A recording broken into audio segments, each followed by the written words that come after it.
All right, so what's the title? What's the title of today's class? That's right, daggone it. Today's class is Wakanda to Mount Zion. Y'all get ready for this one. I know you ain't ready for it, but just get ready for it. All right, so radicalism. I want to talk about radicalism just for a moment. Is a change by revolution when you look up the word radicalism. And not a revolution of guns, knives, or vibranium, but a revolution of the mind. Malcolm X has said something, I paraphrased it before, and I really liked what he said. He said, revolution knows no compromise. Revolution overturns and destroys everything that gets in its way. This truth that we're in is about revolution. Give me that scripture. Who's reading for me? Oh, it's Ezekiel. Ezekiel. Give me 2 Corinthians 10, please. I'm going to show y'all that. Revolution overturns and destroys everything that gets in its way. There is no compromise. Get that. The book of 2 Corinthians. Now, I'm going to cut these scriptures short because I do want to get on that marriage thing. So I'm just going to go through this thing quick. The book of 2 Corinthians, chapter 10 and verse 3. For though we walk in the flesh. For though we walk in the flesh, come on.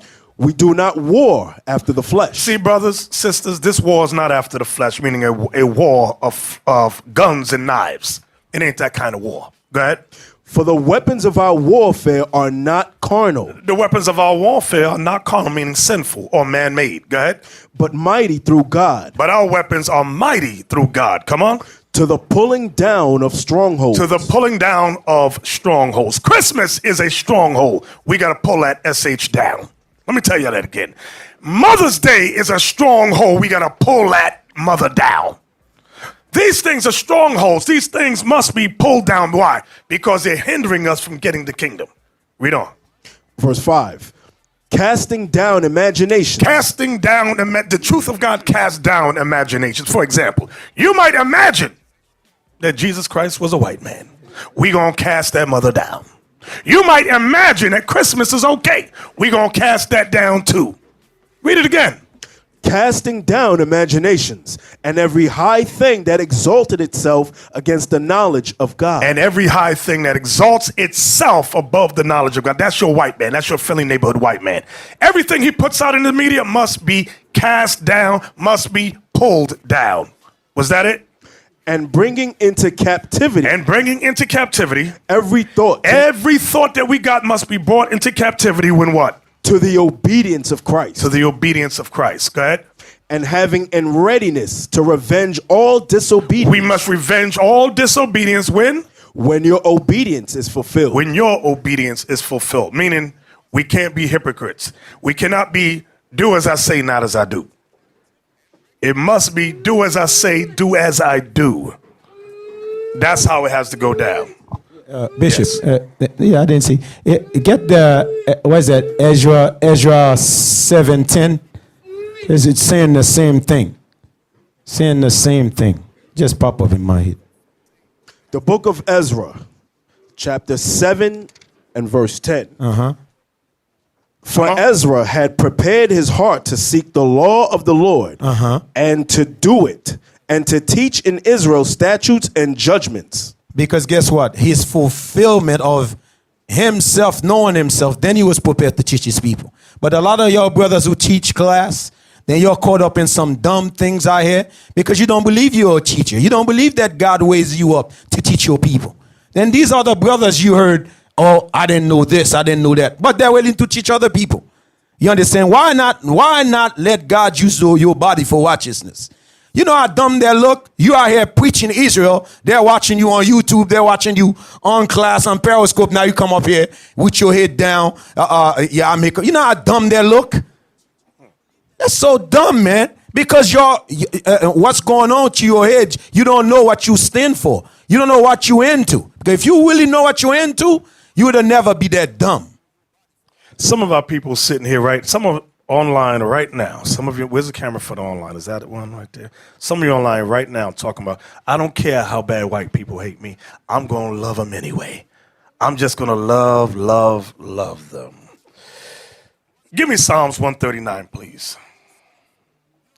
You brothers and sisters like that, with your Christian mindset, your white supremacist mindset, you might not want a revolution, But you need a revolution. That's what Malcolm said. You need it bad. You need it yesterday.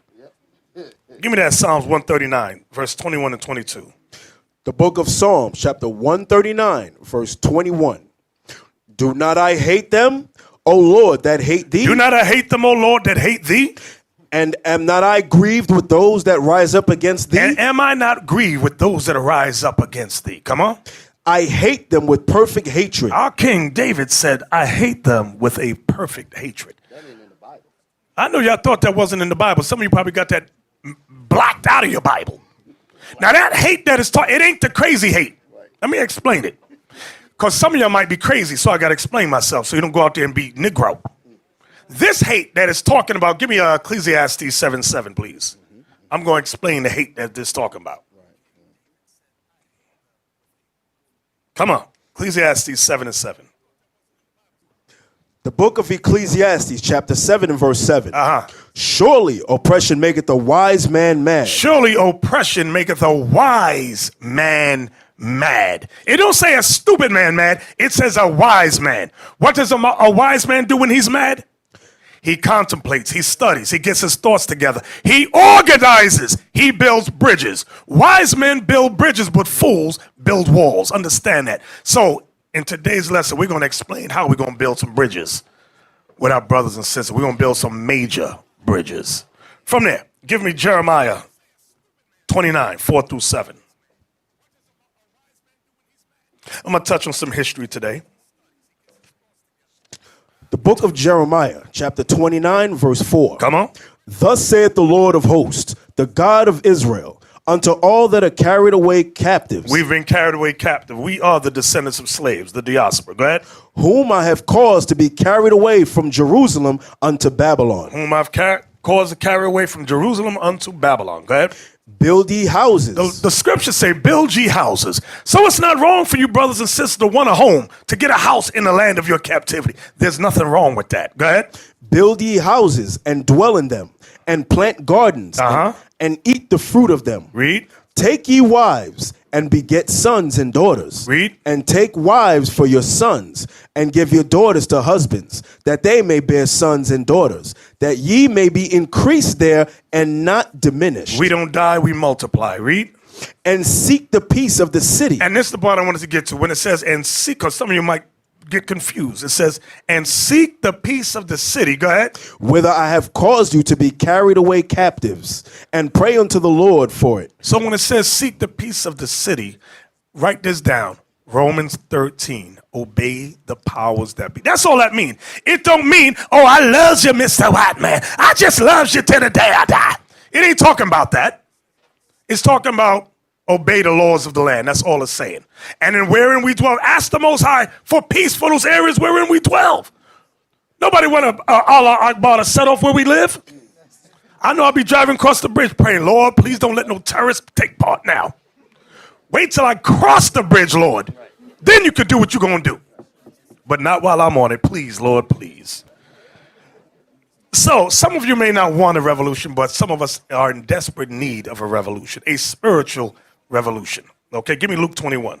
I want to touch on some history because you may be wondering about the title of the class, from Wakanda to Mount Zion. Let's start with Luke 21. Luke 21. And I'm going to answer some questions about why doesn't the white man teach us our proper history? Let me tell you something. Your enemies will never teach you anything that's going to benefit you in case you uprise against them. Understand that. If it's going to benefit you, that you may rise up and be superior to him, he will never teach you these things. And it's mostly women that ask that question. Women and effeminate brothers. But why doesn't the white man teach us our great history? You're an idiot. We're prisoners of war here. And I'm going to explain it historically. Bishop, that's what the problem is. They don't realize that they're prisoners of war. That's number one. Number two, you don't realize that you're our enemies to him. He's our enemy. You'll think that you're in the land of, what's going on with this thing? They don't, you know, I said, they don't realize that they're in the land of their enemies. They don't realize that you are an enemy to him. They don't realize that. That's the reason why they make that mistake. So now let's touch on some history. Okay. Give me Luke 21. Do you have from Babylon to Timbuktu? Somebody help him again. Somebody help Officer Isaac. Give him the book from Babylon to Timbuktu. Do I need to get my copy, officer? Yeah. You are not prepared. Somebody help him. Wow. All right. Luke 21. We're going to start at verse 20, Officer Ezekiel. The book of Luke, chapter 21 and verse 20. And when ye shall see Jerusalem compassed with armies, then know that the desolation thereof is nigh. So the armies, in case some of you are new in here, the armies he's making a reference to are the Roman armies. The year he's prophesying about is the year 70 AD. There was a 7-year siege, which ended around 70 AD, our destruction. Read it again. And when ye shall see Jerusalem compassed with armies, then know that the desolation thereof is nigh. Then know that the destruction is near. That's what the word nigh means, near. Read. Then let them which are in Judea flee to the mountains. Now, when it says let them which are in Judea flee to the mountains, it means run deeper into Africa. Write that down. Here's a precept, Matthew 2:13. What the angel instructed our forefather Joseph to do. Matthew 2:13 for you doubting Thomases out there. The book of Matthew, chapter 2 and verse 13.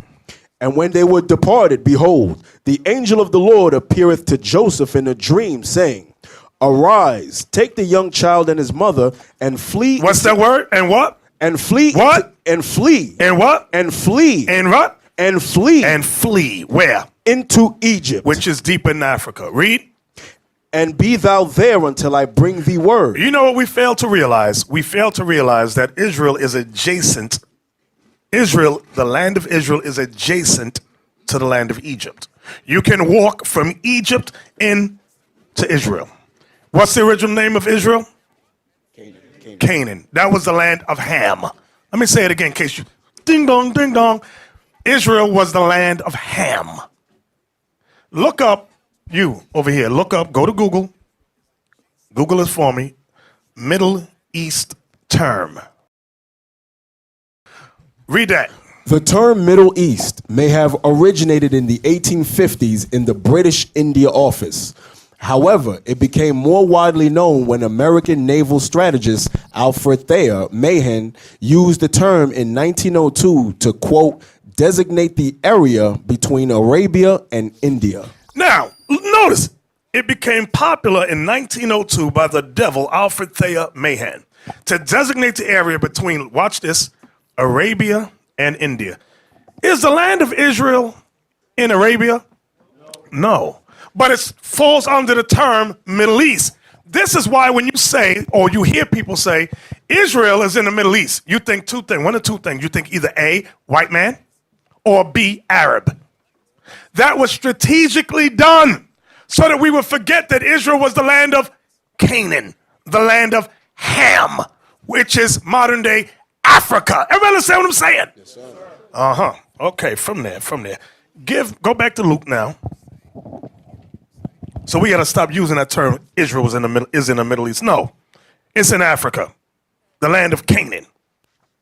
Northeast Africa, to be exact. Read. The book of Luke, chapter 21 and verse 20. And when ye shall see Jerusalem compassed with armies, then know that the desolation thereof is nigh. Then let them which are in Judea flee to the mountains. So those mountains we fled to was Africa, deeper into. I'll use that term now. Deeper into. Read. And let them which are in the midst of it depart. Run for your lives. Depart out. Read. And let not them that are in the countries enter thereinto. Read. For these be the days of vengeance, that all things which are written may be fulfilled. Now raise your hand if you know the answer to that verse. What was Christ making reference to? For these be the days of vengeance, that all things which are written may be fulfilled. In the back, pen in his hand, last row. Shalom, Bishop. Deuteronomy 28, the curses of the siege. What's your name, brother? Yahushua. Oh, Yahweh Shabbat, thank you. So what is it making reference to? To Deuteronomy 28, chapter 28, the curses of the siege of Jerusalem. Okay, very good. Let's get that. Deuteronomy 28, let's read it kind of quick, Officer Ezekiel. I want 28, verse 49 down to 52. Read that quickly for me. The book of Deuteronomy, chapter 28. Now, I would go a little slower, but I want to get to that marriage thing. I can't let that thing slide. Go ahead. Deuteronomy, chapter 28, verse 49. The Lord shall bring a nation against thee from far, from the end of the earth, as swift as the eagle flieth. The symbol of Rome was the eagle. Read. A nation whose tongue thou shalt not understand. The language they spoke was Latin, Latin, and that's not Spanish. Read. Verse 50. A nation of fierce countenance, which shall not regard the person of the old, nor show favor to the young. They didn't care how old we were or how young. Read. And he shall eat the fruit of thy cattle. This is colonialism. He shall eat the fruit of what? Of thy cattle. Read. And the fruit of thy land until thou be destroyed. Which also shall not leave thee either corn, wine, or oil, or the increase of thy kind, or the flocks of thy sheep, until he have destroyed thee. And he shall besiege thee in all thy gates, until thy high and fenced walls come down. That's talking about 70 AD. Now also, remember, these curses are reoccurring. This also happened. Let me see who's thinking now. When did this same thing happen before? Remember, it's talking about the gates being besieged, and when you keep reading down, we were resorting to cannibalism. That happened in 70 AD, but when else did it happen? On my left, on my left, on my left. Over there, my left, way over here. Shalom, leadership, Brother Job. Brother Job. When the Babylonians destroyed Jerusalem. Correct. When Babylon came and destroyed Jerusalem, they besieged our gates. We were resorting to cannibalism, just like Rome did. So the curses were reoccurring. So put that in mind, in case you meet one of these dumb, stupid Christian apologetics out there. Give me Babylon Timbuktu, page 84, please.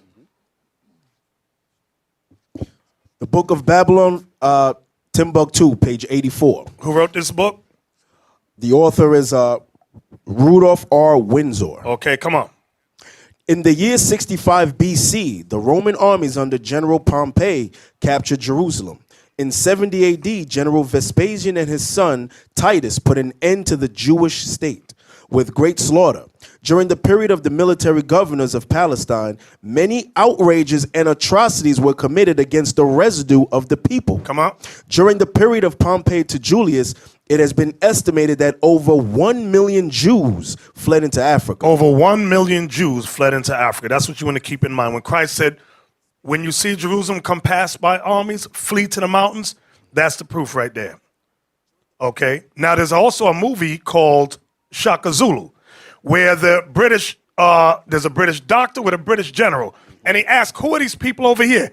He said, well, let's just say for metaphor's sake that they are the wandering Jews of Africa. They didn't put that in there by accident. It was purposefully put in there. They know black people asleep. Read on. Did you finish that? Come on. Fleeing from Roman persecution and slavery, the slave markets were full of black Jewish slaves. When it says the slave markets were full of black Jewish slaves, that's those that did not obey Christ, that remained behind to fight Rome. We lost the battle. As go back to Luke now, Luke 21. Let's jump down to verse 24. The book of Luke, chapter 21 and verse 24. And they shall fall by the edge of the sword. That's for those disobedient Israelites that said, no, we have a chance. We can beat Rome. It says they shall fall by the edge of the sword. Read. And shall be led away captive into all nations. And to you Israelites that they did not kill, that got captured, you were led away captive into all nations. Read. And Jerusalem shall be trodden down by the Gentiles. And Jerusalem shall be taken over by the white man. Read. Until the times of the Gentiles be fulfilled. Until the times of their rulership be finished. So now, from there, give me Revelation 12. So what I'm explaining our entrance into Africa. We've always been in Africa. Let me stop wording it like that. Our history going deeper into Africa. Revelation 12. Which verse? 14. The book of Revelation, chapter 12 and verse 14. Let me look at it. Read verse 1. Verse 1. And there appeared a great wonder in heaven, a woman clothed with the sun, and the moon under her feet, and upon her head a crown of 12 stars. So it's clear in this verse, the woman that had a crown of 12 stars represents what, brothers? The 12 tribes of Israel. That's what those 12 stars represent. When it says she was clothed with the sun and the moon under her feet, that represents light. What does light represent in the Bible? The law. Proverbs 6, verse 23. Write that down. I'm just rushing through it. Now I want verse 14. Come on. Revelation 12 and verse 14. And to the woman were given 2 wings of a great eagle. This goes back to Luke 21 when Christ said, when you see the armies encompass Jerusalem, run! Run to the mountains, flee to the mountains. Read it again. And to the woman were given 2 wings of a great eagle. We had a great escape. Why? Because Rome was on our heels. Read. That she might fly into the wilderness. Stop right there. That she might fly into the wilderness. That wilderness is the mountains. That's deeper into Africa. I'm going to say it again. That wilderness is Africa, deeper into Africa. Okay, read.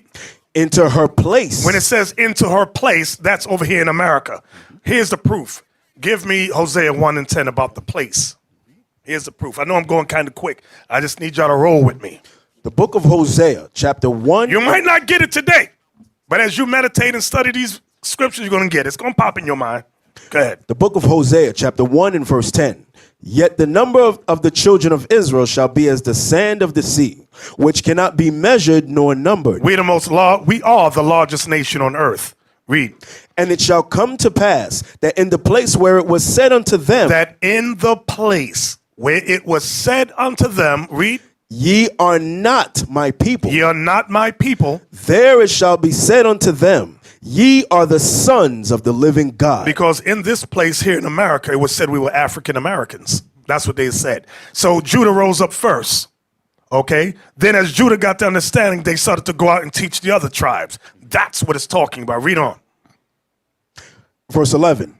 Then shall the children of Judah and the children of Israel be gathered together and appoint themselves one head. That's Christ. And they shall come up out of the land. And they shall come up out of the land. So now I want to go back to that wilderness, which is, write this down, fleeing to the mountains of Luke 21 is the wilderness we fled in Revelation 12. It's saying the same thing, but it's written as a metaphor. Everybody understand what I'm saying? I need y'all to roll with me. Just roll with me. Guess what we did when we went into Africa? Deeper into Africa. Guess what we did? Not only did we fight, not only did we war, we set up empires and we joined with many of the nations, the tribes that were there. How do I know this? Give me Ezekiel 16 and 3. That should be it. Ezekiel 16 and 3. Yeah. The book of Ezekiel, chapter 16 and verse 3. Let me start at 1 because I might be wrong. Verse Just start 1. at 1. Yeah. Again, the word of the Lord came unto me, saying, Son of man, cause Jerusalem to know her abominations, and say, Thus saith the Lord Here God come. unto Jerusalem, thy birth and thy nativity And thy birth and thy nativity is of the land of Canaan. is of the land of Canaan. Remember, you got to know the history now.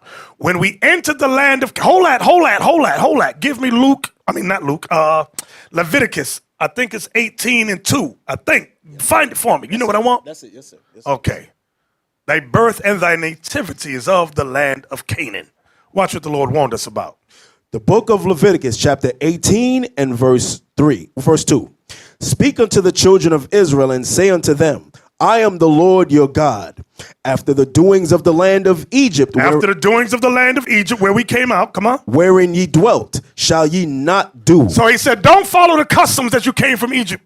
Don't keep those customs. Read. And after the doings of the land of Canaan, whither I bring you. And you're about to go into another part of the land of Ham. It's called the land of Canaan. Don't what? Go ahead. Shall ye not do. Shall you not do? Is that the whole verse? Neither shall ye walk in their ordinances. Neither shall you walk in their ordinances. Now guess what? When you read on and let's say you get to the book of Judges. When you read about our forefather Samson, he saw a Philistine young lady. He said, she looked good. I want to marry her. And in our minds, I'm going to show you something. We have such a Eurocentric mindset that when we think about the history of Samson and our forefathers, we think of the white man's movies that they put out, which is so Eurocentric. You better really think about the way Africa was back in the day. Now, they wasn't all that unga bunga shooting Tootsie with the straw and all that. They had some class back then, but they was still, give me some nice words. They were somewhat civilized, but what we think of beauty, we think of the European look. That's why mother and father said, why don't you marry a daughter of your own people? He said, Daddy, I want her. But her nose is what I want her. Her lip is dragging the floor. I want her. She got tribal scars. I want her. Right, he wasn't listening to counsel. So the thought of beauty is not what we are thinking today. You know how brothers, y'all be thinking about the hair weave and all that? No, our fathers didn't think about no damn hair weave back then.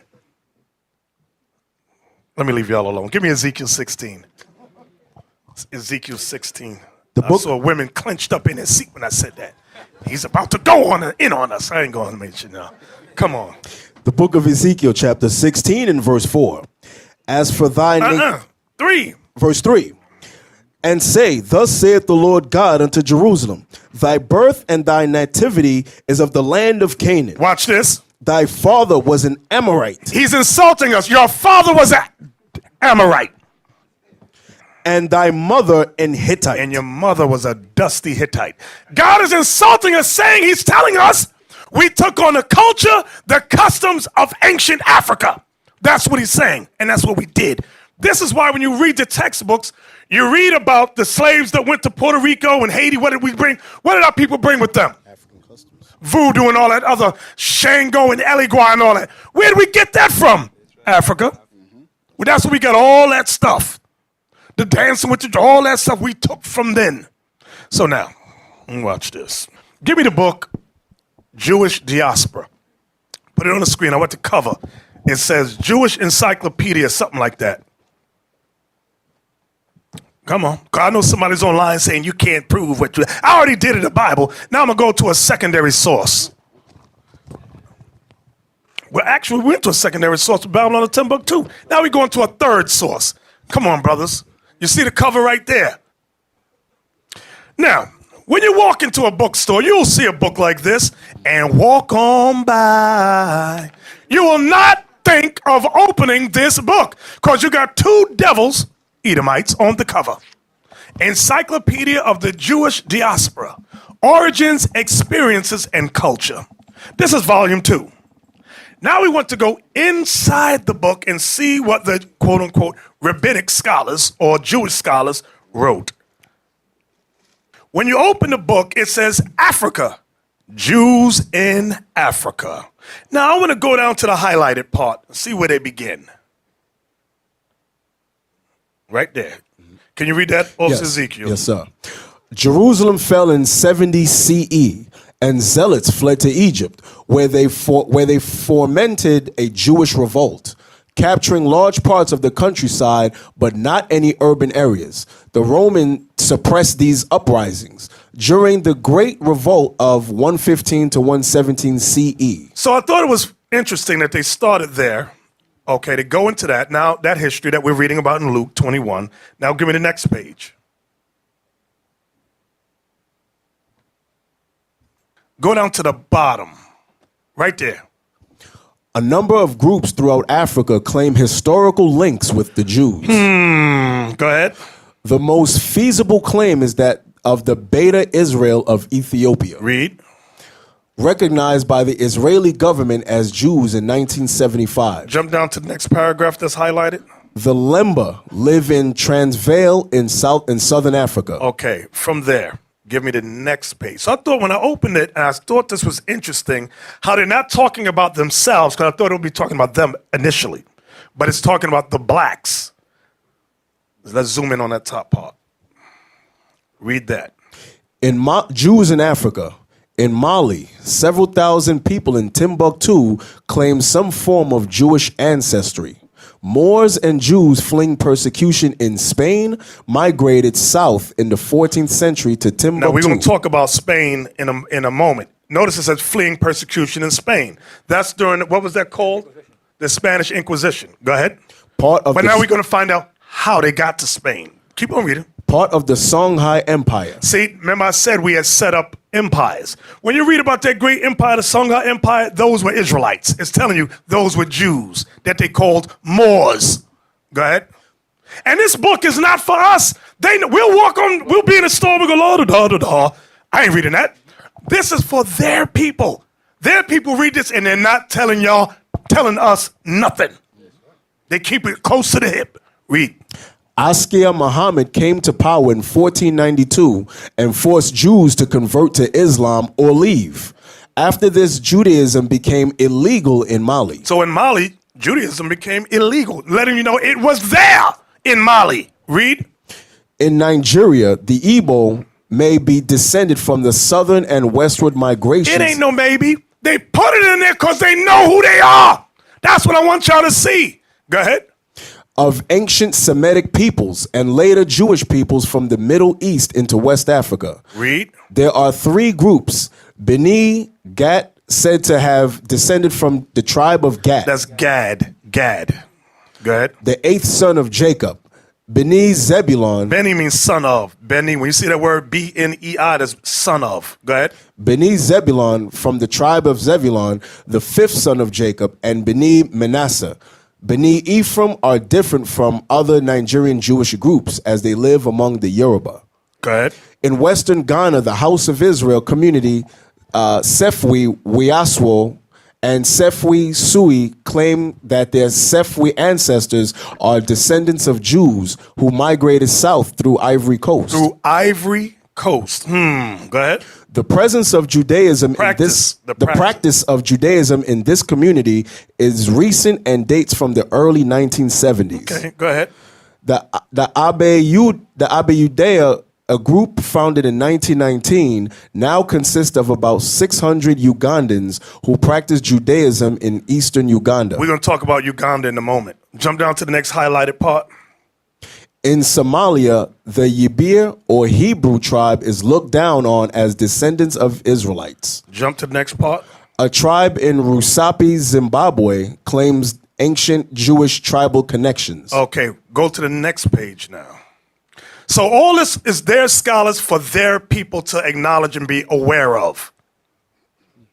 Right, let's go there. Migrations of Jews into West Africa.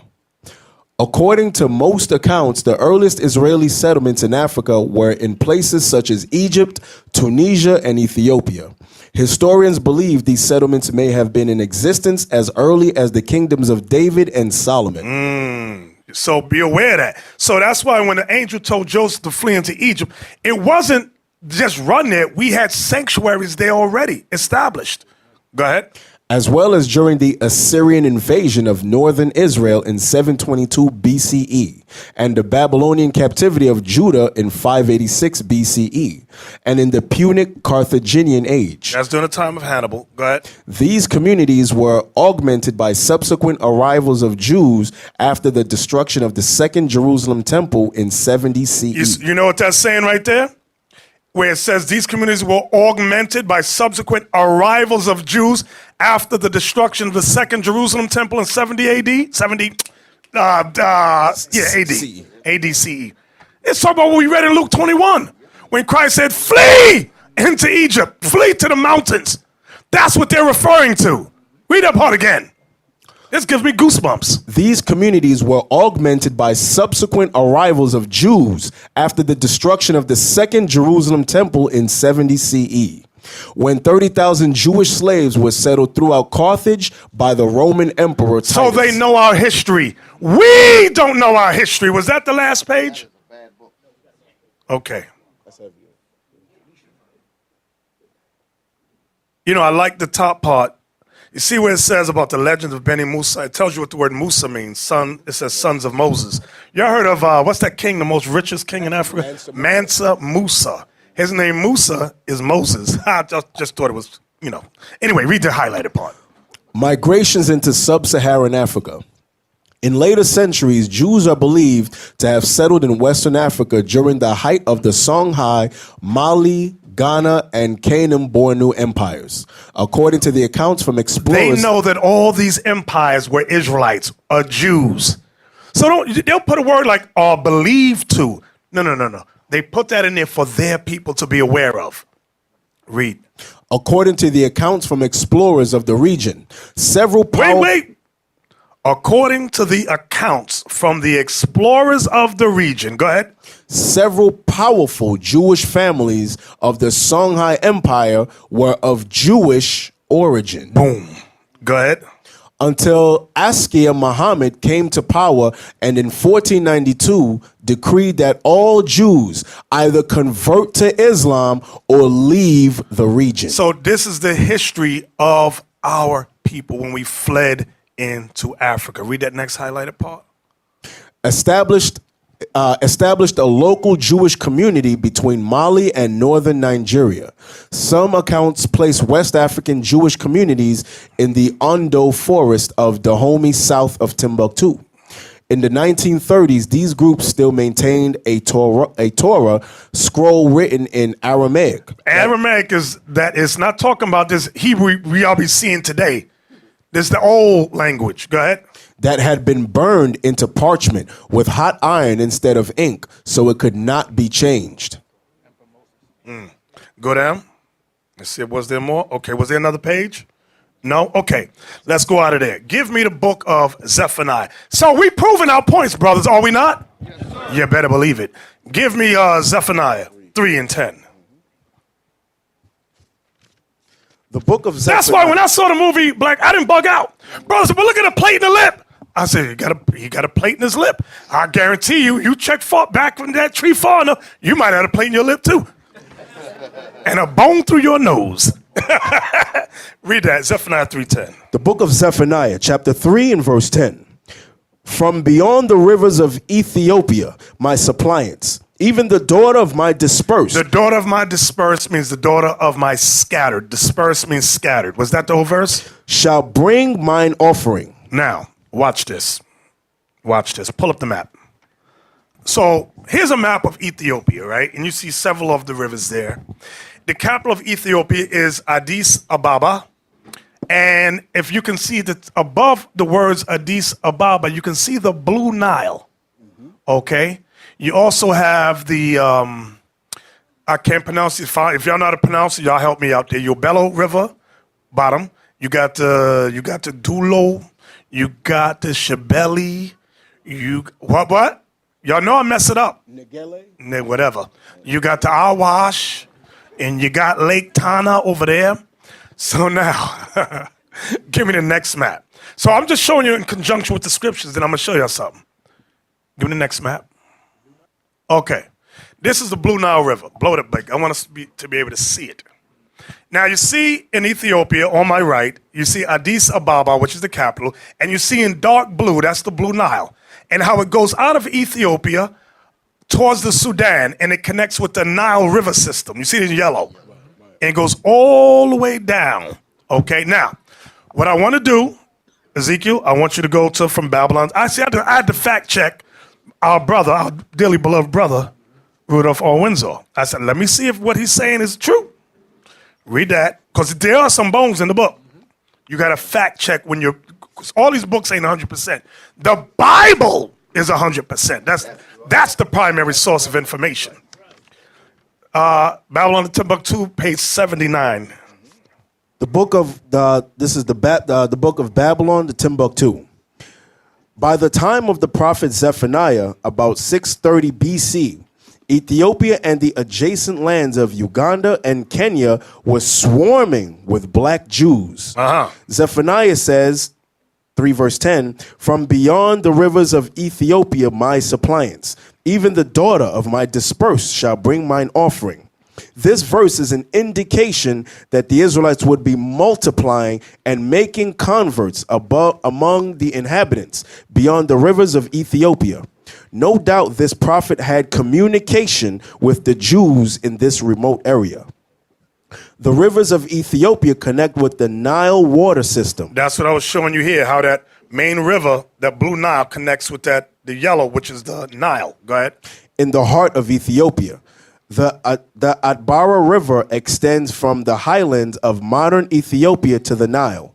The Blue Nile extends from the direction of Addis Ababa in a northwestern direction toward the Nile. Near Uganda and northern Congo is the Bahr el See at the bottom, Ghazal River. at the bottom on the map, you got Uganda, and on my left it says Congo, and on the right it says Kenya. Go ahead, right down there at the bottom. That's what it's talking about. Read. It is 500 miles long. In southwest Sudan, formed by the confluence of Bahr el Arab and Jur rivers in northwest Upper Nile. It flows east to unite at Lake No with the Bahr el Jebel and from the White Nile. These areas are, quote, beyond the rivers of Ethiopia. Moreover, there are any records of oral traditions of the existence of Jewish tribes. I think that's all I wanted. Was that all I wanted? Is that the only highlighted part? Yeah, that's it. Okay. Give me the next map. Let me see something. I gave you another one map. I want to see why I gave it to you. Okay.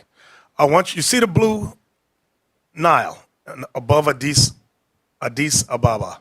And again, you got it connects to the Nile, which goes from, you see Cairo, all through Egypt, it goes through Sudan, it goes down to Uganda, it goes down, you got the Congo on the left, you got Kenya on the right, it goes down to Burundi at the very bottom, and it keeps going down. So the prophecy is, the scriptures is telling us where the Israelites would be.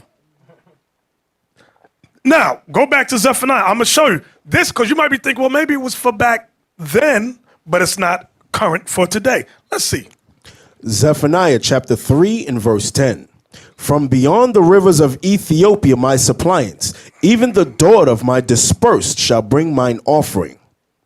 In that day shalt thou not be ashamed for all thy doings, wherein thou hast transgressed against me. For then I will take away out of the midst of thee them that rejoice in thy pride, and thou shalt no more be haughty because of my holy mountain. Which is Israel. Read. I will also leave in the midst of thee an afflicted and poor people. And that's how they are, afflicted and poor over there. Go ahead. And they shall trust in the name of the Lord. And they shall trust in the name of the Lord. Read, watch this. The remnant of Israel shall not do iniquity. It's telling you the remnant of Israel is right there. Keep reading. Nor speak lies, neither shall a deceitful tongue be found in their mouth. Watch this. For they shall feed and lie down, and none shall make them afraid. So is that in the past or is that now? That's now. When it says, and they shall feed and lie down, and none shall make them afraid. That's going into the coming kingdom. Because right now they're under fear. So we're reading prophetically locations of where the Israelites are. So we got to get out, and guess what? A lot of them have never been mixed with nothing. So they got, their look is not like, we got the high yellow looks and all that. They don't got that. They ain't been Americanized. Right. No, they don't got a Jerry curl. They ain't got none of that. No perm. They might be unga bunga and all of that stuff. Blue, black. Yeah, exactly. You making jokes. Give me Zechariah chapter 8, verse 7 and 8. Zechariah chapter 8. The book of And I want the next map. Go back to the maps. There's another map I sent you. It shows two sides. Hold on. Let me get this map. X side, I don't want this no more. On it. I'm sorry. Go back. I forgot something. I wrote it down. Go back to that. Yeah. When you keep going down on that river, I wrote it down because it was not on that map. Where is it? Dag. Oh, I got it right there in my Bible. I wrote it down. It goes through from Egypt, Sudan, watch this, Tanzania, Uganda, Kenya. Dag, my handwriting's like chicken scratch. Rwanda down to Zaire, Z-A-I-R-E. You heard about Rwanda? Goes all through there. So we'll look at them and go, who the hell are them Hamites? The Bible is saying the remnant of Israel is there. Give me I don't know. Over here, I want the next map. So that mean Bishop. That's where we go to gather. We're going to go there and gather. Oh, then you better believe that. Give me the next map. I sent you a map. It's on the group me. Right there. Blow that big. Now give me Zechariah 8, 7 and 8. The book of Zechariah, chapter 8 and verse 7. Listen good. Thus saith the Lord of hosts, behold, I will save my people from the east country. I will save my people, not all nations, my people from what? From the east country. The east country is Africa. The east country is Africa. And yes, some of us in Europe too. I'm not denying that, but I'm saying it's talking about Africa right there. Read. And from the west country. The west country is the continent of the Americas right there.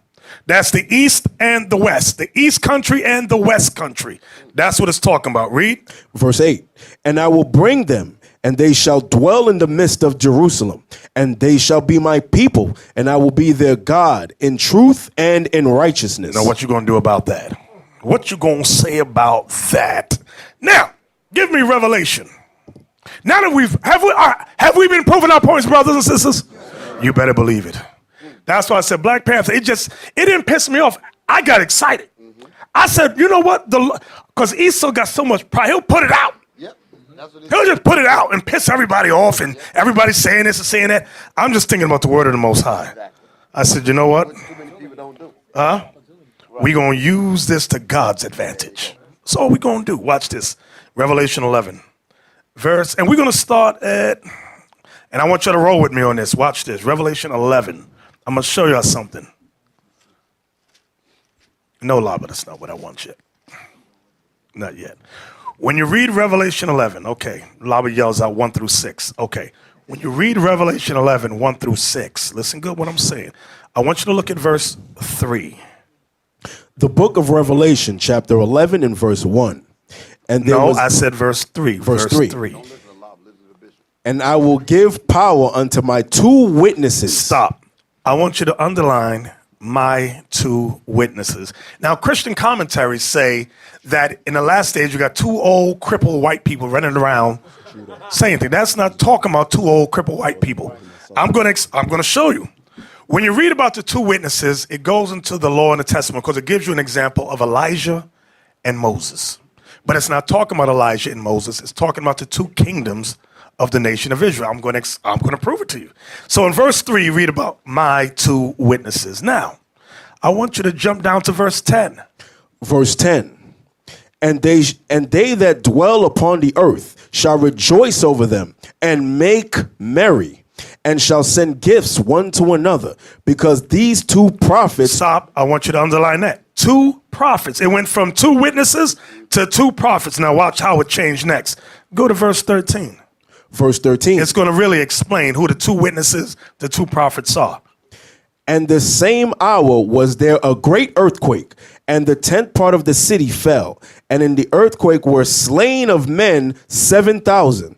And the remnant. And the what? And the remnant were affrighted, and gave glory to the God of heaven. Notice this, what is it calling them there in that verse? Remnant. The remnant. The remnant of Israel. So the 2 witnesses are the 2 prophets is the remnant of Israel. Now, let's jump back up to verse 7.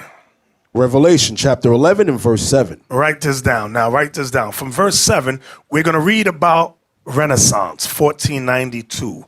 Transatlantic slave trade. Write that down. Revelation chapter 11, verse 7 begins 1492, the Renaissance. Watch. Revelation chapter 11 and verse 7. And when they shall have finished their testimony, The Israelites, the remnant, go ahead.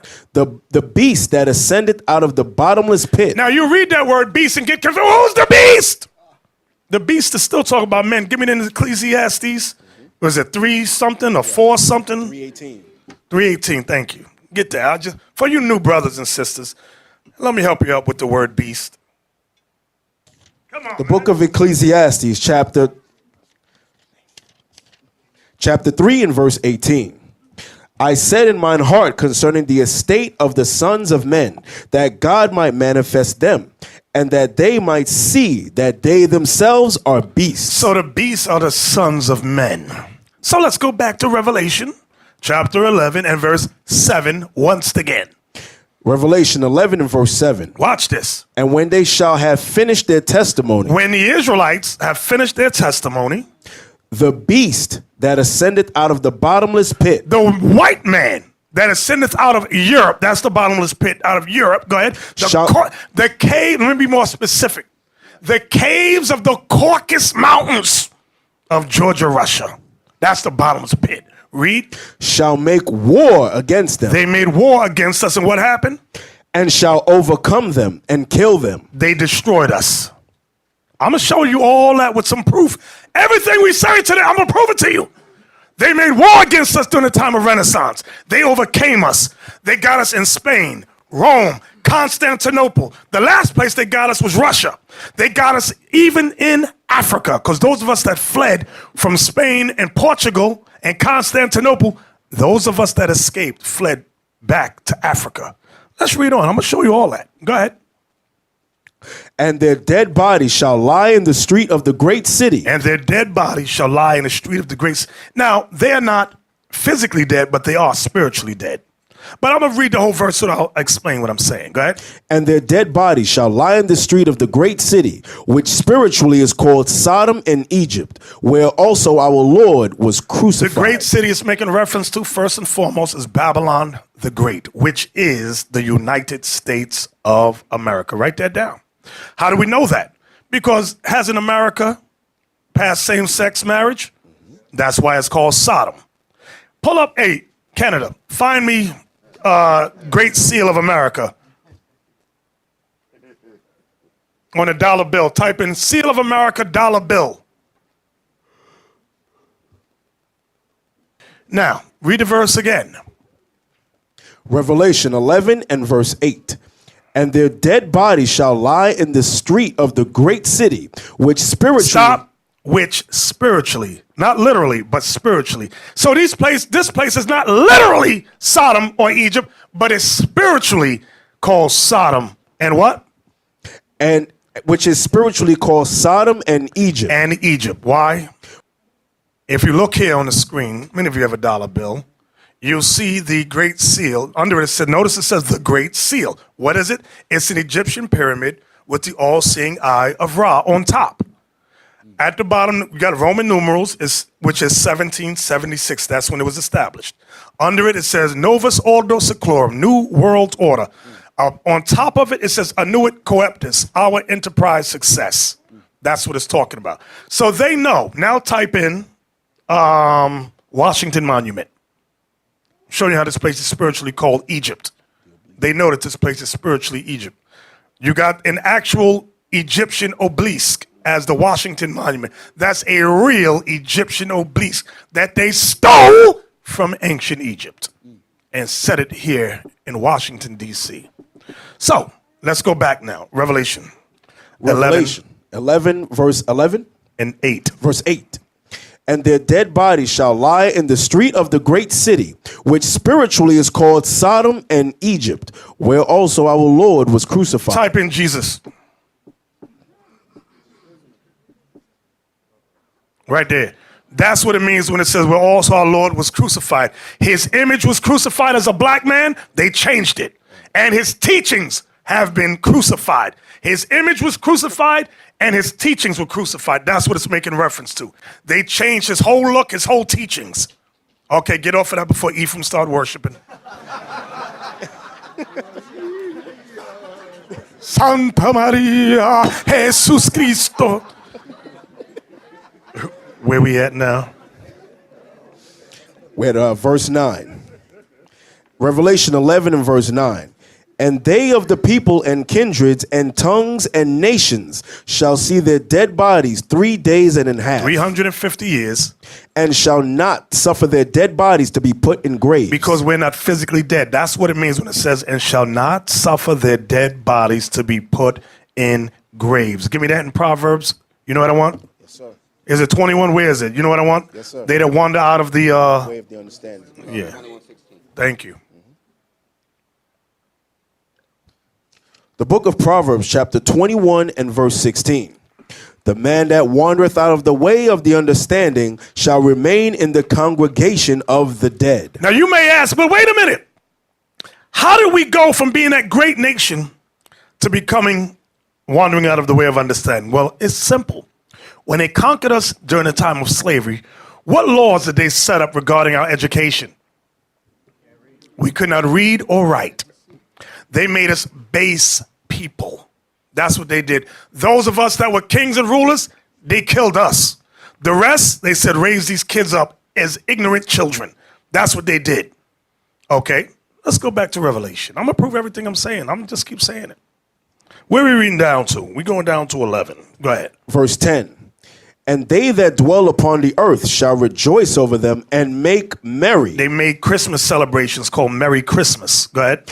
And shall send gifts one to another. They shall send gifts one to another with our sons and our daughters as slaves. Go ahead. Because these two prophets tormented them that dwelt on the earth. Now I want to pause right there. Because these two prophets, read that next line. These two prophets tormented them that dwelt on the earth. Read it again. These two prophets tormented them that dwelt on the earth. One more time. These two prophets tormented them that dwelt on the earth. One more time. These two prophets tormented them that dwelt on the earth. See, we tormented them during the time of the Middle Ages. Jump back up to verse 7. I want y'all to see something. Verse 7. And when they shall have finished their testimony, the beast that ascended out of the bottomless pit shall make war. What's that word? Shall make war. What's that word? Shall make war. We are prisoners of war. This is what the Bible is revealing. Now jump down to what you just read in verse 10. Because these two prophets tormented them that dwelt on the earth. During that time, we tormented them when we ruled. See, you want to know why the white man will not teach? Are you kidding me? You've got to be an idiot to think they're going to teach us that we tormented them and ruled them. Y'all saw the movie Planet of the Apes? There's a scene, I'm talking about the old one, the original. There's a scene where one of the, I think it was an orangutan, whatever, he said, we never meant it to get out that these people at one time ruled us. They kept that thing secret. They said if they know that they ruled us, they will rise up against us. Now, let's get into some. Give me the book. Canada, listen to me. Give me the book Spanish Illumination. This is y'all's favorite book. But I do like this book. Spanish Illumination. Give me the cover. We made some very profound statements. You got some Edomites online probably heckling and laughing. Ha! You niggas never ruled us. Oh, okay. Here's a book put together by John Williams. It's called Early Spanish Manuscript Illumination. That's the cover. Now, it's a strange cover. Now, it'll strike your attention because you see black people on the cover. You see black angels and you see a black Jesus in the middle with black cherubims on either side of him. Hey, I want to see what this book is about. I'm looking at the faces, y'all. You're looking at feet. I'm looking at faces. Let's go inside the book. Okay, this is the same image. This is the same image. Now, I want the next, move that over if you can. Just move it over. And I want the next page with the writing. This is in Spain prior to the Renaissance. Let me say it again. This is in Spain before the Renaissance. Now, this is plate A to plate 8B. Moriola in Job of 945. Christ in majesty. Now, let's read that. Christ, whose darkened flesh tones now give him an almost negroid cast. Stop! Give me the picture. Put the picture back. This is how white people be lying. Zoom in on the one in the middle. Let's zoom in. And almost, no, that's Negro. That's Negro. That ain't no quasi, maybe. See, these are the pictures I like, where it ain't no, no doubt. That's beautiful. Look at the hands. No room for doubt. No, that's black. That's Negro. That's like in the first book I showed you that it said about the Jews in Nigeria. It said they claim to be. That's what they do in their books. But we'll read that and go, oh, maybe that's not true. They're saying they claim, but no, they're saying it for their people. Just like in this book, their people will read this and go, they was ruling in Spain. You and I will read this and go, it says almost Negro, so they're not really black. Maybe there was a fire, and the fire just jumped on their face and their hands and forgot to get on their clothes. And the white The white, look on the side. The flowers on the side. I forgot to get on that. But the fire just jumped in their face, hands, and feet. Okay. Do y'all see that? This is in Spain. Because we ruled Spain. Let me ask somebody. I want y'all to think about this question. Why is it that these books exist?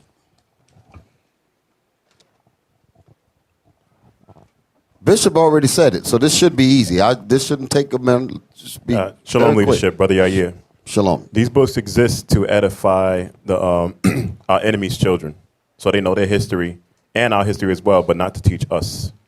Yeah, you said it. I'll make it more clear. Say it again. I want to make sure that they understood exactly what you said. It sounded like you were saying two things at once. These books are made for the edification of our enemies and their children. Made for the edification of our enemies. Right. Yes. And their children. Yes. Edifying them to what? Who they are and who we are. What's the purpose of doing that? So they can keep themselves in control of us. If you have a people in bondage, you have them in captivity, right? Mm-hmm. Just like what you know about any conqueror. Before you go to conquer a people, you have to first find out what united them in the first place. Right. You need to know what unified them. You need to know what their laws are.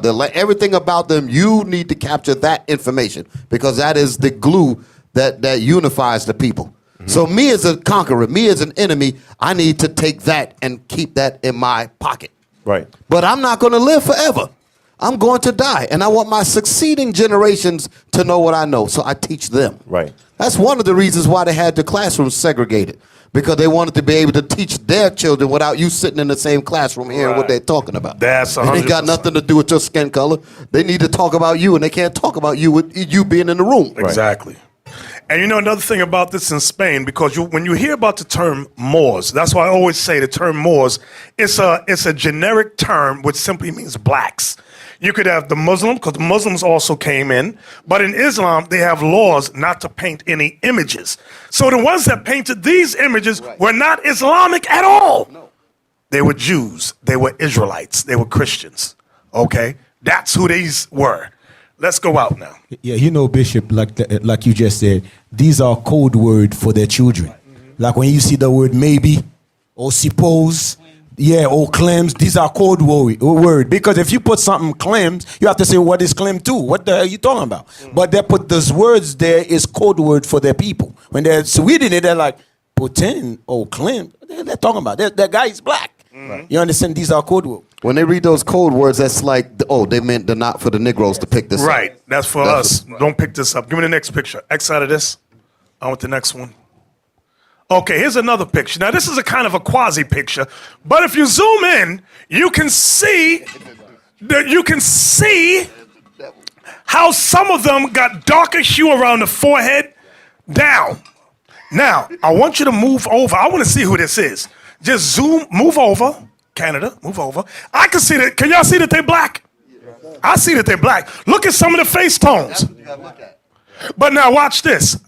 I want you to close it down. Don't leave it. But I want the next page, Canada.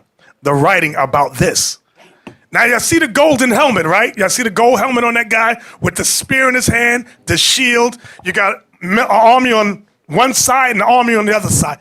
Let's move over. Give me the next page. Yes. Let's see who this is. Plate 9A. Leon Bible of 960. It says, the Philistines stood on a mountain on the one side, and Israel stood on a mountain on the other side, and there was a valley between them. And there went out a man baseborn from the camp of the Philistines named Goliath of Gath, whose height was 6 cubits and a span. And he had a helmet of brass upon his head, and he was clothed in a coat of mail with scales. And the weight of his coat of mail was 5,000 sickles of brass. And he had greaves of brass on his legs, and a buckler of brass covered his shoulders. And the staff of his spear was like a weaver's beam. And the Philistine said, I have defied the bands of Israel this day. Give me a man and let him fight with me hand to hand. 1 Samuel 17, 3-10. Go back to the picture. There you go. Let's see the whole thing. You one side you got the Israelites, the other side you got the Philistines. Look how similar they look. In the sense that you got Goliath of Gath. Do y'all see this? This is Black beautiful. people. Wow. Black I don't think it hit people. them, Bishop. It didn't hit them. It didn't hit them. Y'all still mowing it around your head. This is what you just saw on the screen. It just Let me help him out there. Zoom in the back to the military, the army. Zoom in. Zoom in on the faces. Yeah. Y'all don't see them black skin back there? What is wrong with y'all? You should rejoice over this stuff. Right. So not only do we go to the Bible, we got reference, we got proof. See, this is why we can't waste our time arguing with the Christian apologetics. They'll look at that and go, that's a lie. It's a lie, though. It's not true. Look. Some of them are white. Right. No. You can see how they tried to water it down. That's what I want y'all to see. That's what you can see. Look. That's how they begin to whitewash things. They take some of that color out. And they got a lot of books that show when they went in there and tried to wipe them down. I know you didn't bring them all, Bishop. You got plenty of them. I've seen them. I ain't bring them all. But that's supposed to be, look at the helmet of brass. And they got Goliath with a beard on his face. That's funny. Okay? And a big spear in his hand. Okay? So now go, give me the next page. Give me the next. I think I have something else. Give me the next page. So when the scriptures say we tormented them, we tormented them. Okay, look at this. Let's read this. Zoom in. Let me look at that. Okay, Leon Bible of 960. Leviticus, it says Aaron in the tabernacle. Leviticus is the only book in the 960 Bible to have I forgot to mention this. They found Bibles in Spain with these images painted in the Bibles. Leviticus is the only book in the 960 Bible to have introductory full-page picture. Its subject is the wilderness tabernacle described in Exodus, where Aaron and his sons are to perform priestly functions according to the prescriptions in Leviticus. Aaron is the largest figure, wearing the golden diadem and voluminous priestly garments. He reaches forward to anoint the horns of the altar with the blood of a calf as his sons join in the ceremony. Let's go to the picture now. Go over. Come on, Canada. We want the image. That's it. Aaron is the largest figure in the temple. Let's zoom in. Let's zoom in on Aaron. I want y'all to look at the black man with the big fro right there. Do y'all see that? And you can see they tried to whitewash him too. Zoom in some more so they can really see it. And look at the sons of Aaron, black. Do y'all see this? This is a Bible they found in Spain. This is inside the temple. Black people, go to the ones on the out. Look how black them two in the middle down there. Look down there. Look at the hands. Right. Look at the feet. Look at the big black feet. Is there some people on the outside of in the court? Go over. Up to the right. Yeah, go up. Okay, there's some more. Look at the hands. Look how the hands don't really match the faces. Right. You can see how they touched up this stuff. Y'all know they did that during the iconoclasm period, right? Yes. They went in like Duriopus. They went in there and whitewashed down the pictures. Let's go out now. Give me the next page. Right, look at the feet. Some of them got two white feet there. Then got black in the center. Give me the next picture. Next page. Okay. You can zoom in there. Well, actually, give me the wording for this so we can see what we're looking at. Give me the wording. Okay. It says, plate 20, heavenly Jerusalem. And he took me up in spirit to a mountain great and high, and showed me the holy city Jerusalem coming down out of heaven from God. And it had a wall great and high with 12 gates. On the east are 3 gates, on the north 3 gates, and on the south 3 gates, and on the west 3 gates. And the wall of the city had 12 foundation stones, and on them 12 names of the 12 apostles of the Lamb. And the city stands 4 square, and its length is as great as its breadth. And he measured the city with the reed, and the foundations of the wall of the city were adorned with every precious stone. And I saw no temple therein, for the Lord God and the Lamb are the temple thereof. Go back to the picture now. Bam. On the east 3 gates, on the north 3 gates. Look at them. Black children of Israel. Y'all see this? And it is exactly as the scripture was saying, because it's making the point that it's a perfect square. That's why it says the breadth is equal to the length. Black people. And you can see they tried to water them down. I see it crystal clear. But I can see the differentiate with the hands, the feet, the face. I see they tried to touch him up. So you got Judah at one gate, Benjamin, Levi, Ephraim, Manasseh, Gad, Simeon, so forth and so on. Black men with Christ and a father in the middle. Y'all see that? Wow. Give me the next one, if there's another one. I don't know if there was. You know what's amazing about what you're going over, Bishop? Our people, and we are fans of education, don't get me wrong.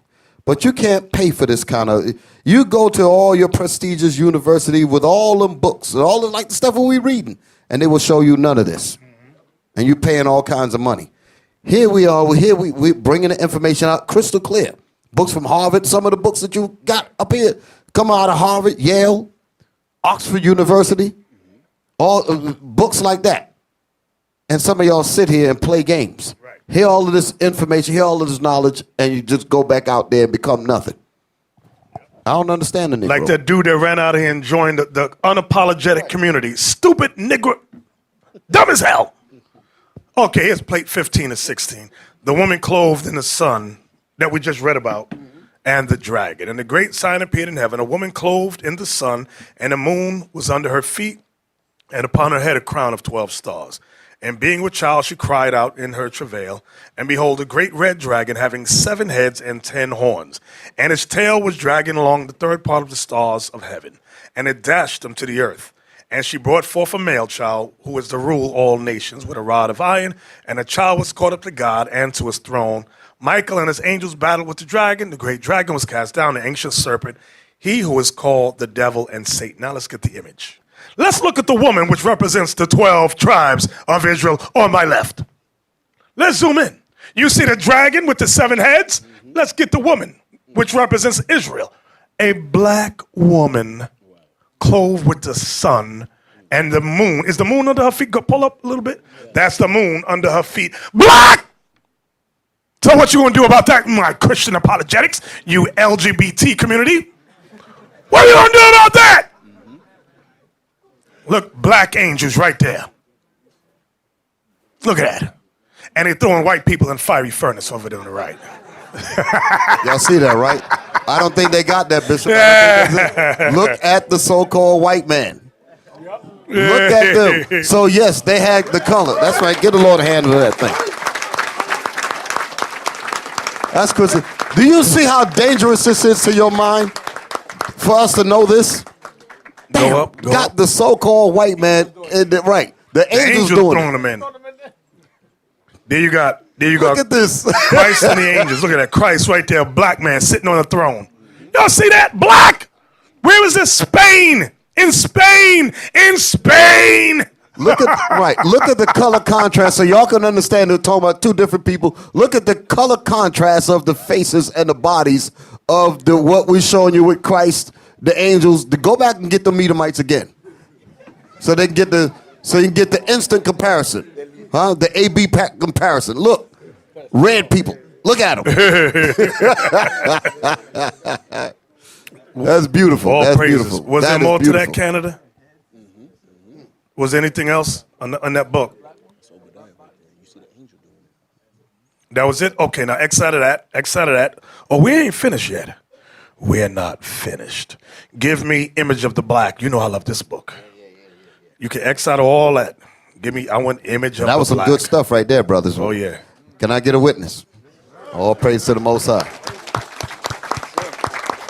Go ahead, Bishop. Now watch the price of that book shoot up. Y'all better hurry up and get your copy. I'm telling you. You're going to have X out of this, Canada. have to have a retina scan by the time you go there and get the book next time. That's it. Now this book here. Now, this book, it is hard to get. This is the new edition, but I managed to get the new edition. The image of the black in Western art. Look at the title under it, the subtitle. From the early Christian era to the, what does that next part say? To the age of discovery, from the demonic threat to the Incarnation of Sainthood. Now, notice who's edited. It's edited by David Byman and Henry Louis Gates Jr. You know, when I was at the school in Rochester, or Buffalo, they didn't have the cover. And inside it didn't say Henry Louis Gates Jr. And I kept saying it. So I'm trying, and his name was not there. Wow. So I guess they had the older edition, but on this edition, they got his name there. So, but what I want y'all to see, let's see the face of this guy in armor. Where's that book from, Bishop? Harvard. Is it Harvard or Yale? It's Harvard. It's on the inside cover. I was looking for the word on the outside, but it's on the inside inside. the book. Yeah. It tells you Harvard University Press. And this is like you said, this is why they wanted to keep the schools segregated. Yep. Because they didn't want us, to find this stuff out. Notice how dark, and this ain't no quasi, how can I be sure black? This is a black man. I want you to understand that. Let's go inside the book. Oh, watch this. Zoom in on them words. I'm going to show you how the devil's a white man. I mean, the white man's the devil. Same thing. Y'all see, I got it. Remember we did the breakdown of Judah, and we went over this brief. Right, exactly. And we were trying to figure out what they were saying. Remember that? Look at this. A mutation in the official iconography. St. Maurice becomes a black man. There you go. You see something wrong with that sentence? Becomes a black man. The program for the decoration of the Cathedral of Magdeburg, undertaken about 1240 AD to 1250 AD, included a surprising departure in St. Maurice's iconography. Until then, represented as white, he became a black man. See, that's the lie right there. Now, they put that in there again, the code words again. White folks will read that and they say, well, we know that these was put in there to put the Negro to sleep, just in case he make a mistake and come across this information. Exactly. Let's go into the book now. Now, what I want to show y'all, in this section of this book, they show all black people as St. Maurice. I'm going to show you that's not all St. Maurice that we're looking at. So, okay, let's, for argument's sake, say, okay, that's St. Maurice. Okay, he's wearing armor. Okay, and the reason I like this, these are statues, not paintings. Because the Christian apologetics and they're lying behinds, they'll say, oh, you touched it. It's a wooden canvas. That's why they're brown. Well, nigga, devil, he's black and it's a statue.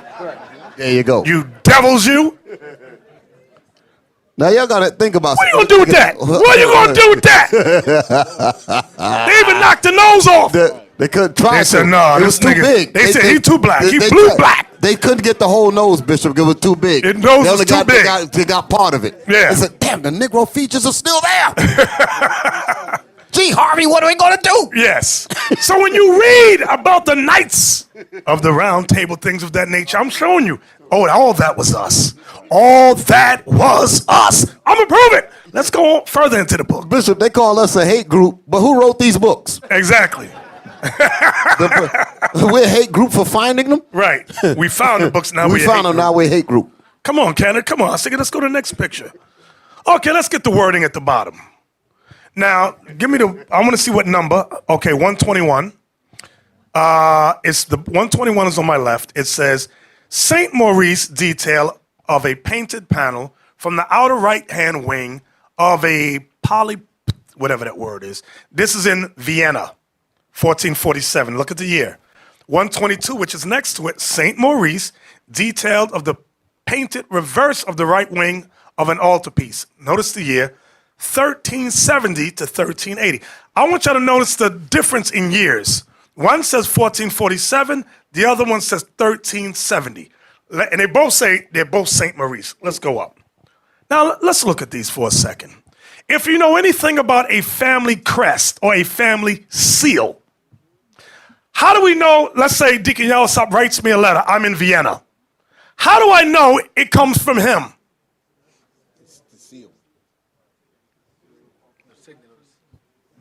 The signet of his seal. Remember, don't think about what you got going on today in this dumb kingdom. Right. Back then they used an insignia, which, like a stamp, that's the word I was looking for, a stamp. You put wax, then your symbol, and you put in it, whether it was a wolf or whatever. My point for saying that is this. Look on the coat of the shield. You see two different crests. One you got a cross, one you got a bird. These are not the same people, but the book says they're the same. Your family crest is your family crest. You don't change arbitrarily. I feel like getting a different symbol today. You didn't do that. Not at all. You did not do that. Your family crest was your family crest. Whatever military you belonged to, that was their symbol. You didn't change from Monday to Thursday. I'm going to change my symbol today. That's Negro. But this is what they'll lead you to believe. So these are two different guys here. Black. Are they black brothers? You better believe it. Give me the next page. Yeah, even though their face look totally different. Right. People. And notice they're wearing armor. Right. Armor! We don't know nothing. You think of a man, a knight in shining armor, you think white folks. Oh no. Oh no. How deceived we've become. Next. And the whole idea of saying that they're all the same Maurice was to make you think there was one Negro out that whole region. Exactly. That's the point. Zoom in on the bottom so we get the numbers. I want the numbers at the bottom. Okay, there's 132. It says Saint Maurice. Detail of the left wing of a carved altarpiece, 1450 to 1500. 133. Saint Maurice again. Detail of the left wing of a carved altarpiece, dated 1492. 1492. Let's take a look at them. Pull back out. Black men, not only do they have armor on, they have capes. What you gonna do about that? Capes, Bishop. They had gold capes. See, you'll see stuff like this and go, no, that's too glorious for black people. No. What happened to the plate in the lip? What happened to the bone in the nose? No. Oh, no. Those of us that ventured out and conquered Europe, this is how we got down. We wore armor and we had capes. Right. We was bad to the bone. When we walked through cities, they moved the hell out our way. Now, with this kind of majesty. And they jet black these. This ain't a painting. Right. These are statues. Can y'all dig it? Can you dig it? Can you dig it? See, they don't know where that's from. Y'all know where that's from? Yeah, all right. Let's go to the next one now. Okay, now here's another one. Okay, you got the black woman with a black baby, bottom left. Look at the nose. You got a black man on my right. Let's go up. Let's look up. Go up. Come on up. Let's look at that castle. Let's look at the castle. There's a head of a black man. You can see the hair. Right by the door. The peppercorn hairstyle. That's how they used to do it. With the gate above his head. Then on this side, on my right, you got two heads of black men with the bandana, whatever it's called. What'd you say? I said on the mic. Like in the back of the room, right there in the wall we have. Just like that, at the mall. Oh, on the wall. On the wall right there. I'm talking in my cup. I'm like, on the wall. On the wall, correct. wall behind you. Yes, Yeah. yes. So you see black men and that's not a painting. That's stone carvings. Not a wooden canvas. Not a wooden canvas. Look at that, a castle. That was us. That was us. That was us. That was us. You think with this kind of information, you think that we're going to relegate ourselves to selling dope to our own people? If we had an inkling that we come from this beautiful history. Exactly. Come on, next picture. Zoom in. What does that say? You know who's going to say it is. It's St. Maurice again. Let's see. Oh, yeah, look. Canada, come on. It says statue of St. Maurice. And it's a kid now. He's a little boy. St. Maurice has a little boy wearing armor. Wow. Done in 1425. Look at the year, 1425. A little black boy. That's St. Maurice. This all. Remember the word more means what, brothers? Black. That's all. So it's generic. Yes. They just throw the word Maurice, more. They just throw that out there. Come on. No, this is a heavy one. I want y'all to look at the top right painting. Let's zoom in on the top right. For them to go through. What do you see? This is when we began to lose our empire and a renaissance was ushering in, and they were killing us. Those of us that got captured, they were slaughtering us, enslaving some of us. Those of us that escaped fled to Africa. This is what they're showing you. This was the demise. Can you read Revelation 11:7 once again? And keep that picture right there. I want that picture to stay right there on this verse. The book of Revelation, chapter 11 and verse 7. And when they shall have finished their testimony, the beast that ascended out of the bottomless pit, the white man that ascended out of the Europe, go ahead, shall make war against them. They made war against us. Go ahead. And shall overcome them. And they overcame us. And kill them. And they killed us. What are we reading? The Bible. What are we looking at? Archaeology to verify what we're reading. Now notice the devil pope, the white man right there. But then on this side, you got the same devil pope during some kind of coronation. Look how majestic we dressed with the armor and the capes. It's so unusual. You think of cape, you think white man, Superman, Batman. You don't think Negro at all. You think Negro, you think blank man. Yeah, Bishop. You notice that in the left-hand picture, the white man honored the black man, right? You notice that in the right hands, that's when they execute him, they overcome them. You see, it's the same white man picture right there. It's the same man. The same man, with their same red. devil. That's the same man right there. So he's empowered by where he's standing. The black man standing, so he's with the pride in himself where he's standing. The Edomite standing there, then he loses the power on the right. It's a before and after. Yep, exactly. So now let's go to the next page.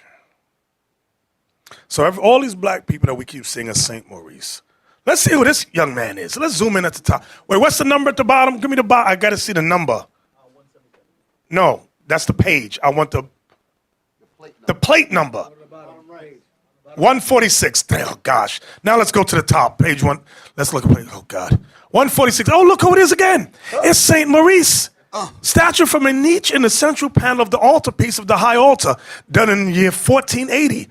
A black man! Look how... I can't even get my words. He got studs in his armor. Yep. Gold-plated armor. With a cape, a long cape on. Go back. Pull it back out. Look at that. The long cape goes around the shield to the floor. We were some glorious people. A Christian more. Thank you. Yes, a Christian. Did we make this up? This is in a book from where? Harvard. Some people, you niggas made that up. No, we didn't. We didn't make this up. Your scholars put this together, and we are very appreciative. Because your demise is coming. How did you find this out? That's what they say. How? How did you find it? How could you afford the book? Right, exactly. Don't worry, Find somebody who let you out. Who let you, that's how they are. Let's go to the upset. next picture. Go ahead. Look at this. This is and look at this. Now, guess what? On the right, zoom in on the faces. Just zoom in on the faces. I want you to see. Now, notice you see the facial hair on the brother. Guess what they say that is too? St. Maurice. It's St. Maurice again. And this is when we began to let the white man into our military. And it began to systematically overpower us and take us down. Okay, but look how dark this brother is. Look how dark he is with his beard and mustache and his hair like wool. Blue black. With shiny armor. This is unheard of. A nigga wearing armor. This is why they call them knights. Because, see the face, brother. Give me the face. Because he was dark as night. That's why they called them knights in shining armor. That's why. Wow. Let's get some more. Give me some more. Come on. Yep. Give me the next picture. Knights at the wrong table, all of that. All black men. Wow. Now look at this. Look at this. Give me the number at the bottom. Under the one on the left, there's a number under the page. What is that? 148 and 149. Let's see who these two are. Go down to the bottom. I want to. 148. Guess who it is? St. Maurice again. Left wing of the altar, page 1592. 149. Wait a minute. Oh, wait a minute. I thought it was a different guy, but it says Nicholas Glockens, whatever. Then it says Saint Maurice and his companions. Let's take a look. Okay. Notice the black man. Now look at his armor on my left. He got gold. He got rubies. And look at this. Look at this. Do y'all see this? See, this is unheard of for us to even dress like this. We had to have had wealth and fame and fortune to even dress. You know how much that would cost today? And he go to war with that on. Huh? Look at his sword with writing in it. He got embroidery in the sword. And look how black he is. Look at it. Look how black he is. Oh, God. That's a broad sword. I mean, he was strong as hell to walk around with it. That's a huge sword. The sword is up to his shoulder. That's a huge sword. He was putting people to death with that thing. You couldn't be no weakling swinging a sword like that either. Got jewelry Look at on the brother over there. Yeah, you saw the jewelry and armor. jewelry and all that. Well, look at them devils in the back. Yeah, they were the You devil. saw that, right? I was looking at that. Hey, look at that cape he got. Look at that cape that he's wearing. That looks like bird feathers. Yeah. On top of the hat. No, right there. I'm talking about his cape. Yeah, and what's on top of that hat? What's on top of Or a plume or something, big hat. Like in the Three Musketeers, they wear hats like that. Right. Exactly. Okay. Look at that, black. Give me the next picture now. Look at that. That's one we just looked at. But look at the jewelry in the armor. The detail of the garments. Yes. Of the Jake armor. made that armor for him, too. Oh, yeah. Edomite making that armor for him. Oh, yeah. We went out to war. Remember what it said in Maccabees? It said the young men. Right. Can you read that for us? You know where it is? That's what it is right there. I can't remember where it is. First Maccabees 14, verse 9. Watch this. Let's see if it coincides with this. The book of First Maccabees, chapter 14 and verse 9. The ancient men sat all in the streets, communing together of good things, and the young men put on glorious and warlike apparel. Glorious and warlike apparel. That's what we're looking at as an example. Now, we know it's two different time periods, but I'm just showing you how we got down. Okay? We evolved, right? We didn't no grass skirts and all that. No. Oh, we had armor. We had capes. We had jewelry. We had diamonds and studs. Give me that Song of Solomon 111 about the studs. Y'all be thinking we making this stuff up. The book of Song of Solomon, chapter 1 and verse 11. We will make thee borders of gold with studs of silver. You see that? Borders of gold with studs of silver. That's how we got down. Look at this. Give me the next picture. Look at this. See, this is when they began to conquer us. And they got Spain, they got Rome, and they set themselves up as Pope, the white man did. Okay? This is what we're seeing here in this painting. So these paintings give you some truth. Now look at the brother behind him. Do y'all see behind the guy in the front? But I thought there was only St. Maurice in these things. But I see a black man back there wearing armor too. He got armor on. Okay. Give me the next picture. Jenner van Olamundi. 3 companions of St. Maurice. 3 friends. Let's go back to the painting now. 3 of his friends. Black. But I thought it was only St. Maurice. Everybody's supposed to be St. Maurice. I thought it was only St. They Maurice. couldn't do it here, except but there's 3 of them. Right. So there's 4 different people. So 3, remember the guy standing behind him. Exactly. So there's more black people. I'm showing you because a Negro will get deceived when it says all these black people. St. Maurice, St. Maurice, St. Maurice. No, they're all not St. Maurice. Oh, that's a wooden canvas? Yeah, right. Notice they're wearing armor, this guy here. Okay? They got knives in their hands, some of them. Jewelry around their neck, jewelry in the ear. This is during the Middle Ages. Black men. Okay? What y'all have to realize is that for the scholars to try to deceive you with certain writings in the books, talking about they all St. Maurice and his darkened flesh tones give him an almost Negroid cast and he becomes black. Right. Words like that. If they're going through that kind of work, putting that much dedication to deceive you, what does that tell you about what facts can do? Because if they'll go through these links, that means you knowing this will cause havoc among them. Exactly. If they're going to go through this kind of trouble to blind you from these things, to blind you from the Bible, they must recognize what this Bible is really going to do for you. Exactly. That's why they hate us so much. They're the real hate group. Exactly. Let's go to the next picture. Okay. Let's see the number. Let's see that. Let's zoom in on the number under the one on the left. 156. Look, 156 and 157. Let's see what it says. 156 says, Statue of St. Maurice again. From the facade of the town hall in Jutterburg, year 1508.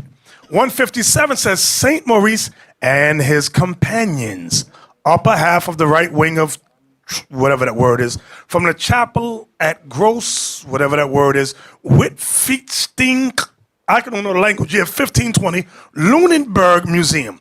Let's look at them now. Do y'all see this? Now let's count how many black people on the one on the right. 1, 2, 3, 4, 5, 6. Now look in the back. Look in the back. Right there. Zoom in right there. I thought everybody was St. Maurice. More black men on horseback. Who that nigga on the nag?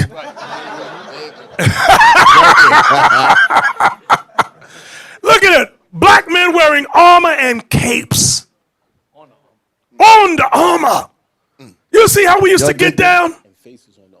I see the face that was on the thing, yes. Look how glorious we dress with chainmail armor and capes and jewelry. He got the, what is the thing, the helmet that the knights wore on my left right there? That's the battle garment right there. And that's a statue. It's not even a painting, so somebody can, look at the lips, look at the nose. You can see it's a Negro man, a black man. You can't deny that. Can't deny none of that. Okay, look at that. But then they say, oh, the Christian apologetics, you made that up. Oh, Jesus help me, they made this up. Right. Oh, we didn't make nothing up. Your scholars put this stuff together. And again, we thank them so much and so dearly. Look at this. That phenomenon occurred. That's what happened. Oh, yes. Like Willie Winton said, unless a phenomenon occurs. Was there more? Okay, the book is finished? That's Image of the Black in Western Art. Now give me the last book, Before the Mayflower. Watch this. You can X out all the stuff, right? Now this is my book. It's dirty, it's old, I'm sorry. I took a picture of my book. Before the Mayflower, A History of Black America, written or put together by Lerone Bennett Jr. Now, when I got this book back in 1991, that's why it looked like that. It went through hell. Now, go inside the book. How many pages did I send? And okay, can we read this, Ezekiel? Before the Mayflower, there were skilled farmers and artisans among the first group of African Americans. And there were indications in the record that they were responsible for various innovations later credited to English immigrants.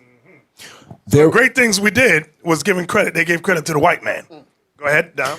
There is furthermore testimony of Washington Irving, who made the following observation in the contemporary satirical skit. These, quote, these Negroes, like the monks of the Dark Ages, engross all the knowledge of the place, and being infinitely more adventurous and more knowing than their masters. Wait a minute. They're saying the slaves were smarter than the white man. And it said they were like the monks of the Dark Ages. Wow. Go ahead. Carry on all the foreign trade, making frequent voyages in canoes loaded with oysters, buttermilk, and cabbages. They are great astrologers, predicting the different changes of weather almost as accurately as an almanac. A large proportion of the first generation of African Americans entered America with Spanish names. Now watch this. The first African Americans entered America with Spanish names. Watch the next sentence. For reasons that are not readily apparent. You know why? Because we ruled Spain, and a lot of these historians have not come to the realization that we ruled all of Europe for 1,000 years. Not readily apparent, meaning that we're hiding it from you. That's what apparently meaning that make it known. Not readily apparent meaning they ain't bringing that information all the way out. Right. The only one that came close with that understanding was J.A. Rogers. Because he was the one that was figuring out that blacks was ruling. Yep. Ivan Van Sertima touched on it a little bit, and there was somebody else whose name I forgot. This brother was kind of, read this part again. For reason, a large proportion of the first generation of African Americans entered America with Spanish names. I thought they got us all from Africa. Yeah, that's right, saying that. Go ahead. For reasons that are not readily apparent. Many black males were called Antonio, a name that quickly became Antony or Anthony. Other popular names of the period included Micala, Cochicello, Mingo, Pedro, Francisco, Hibina, Maria, Wartello, Tomora, Angola, and Tony Congo. Shortly after their arrival in America, many blacks were discarded African and Spanish names and adopted English titles. They changed it. Go ahead. By 1649, colonial officials were able to report that, quote, there were Virginia about 15,000 English, and Negroes brought thither 300 good servants. Give me the next page. Right there.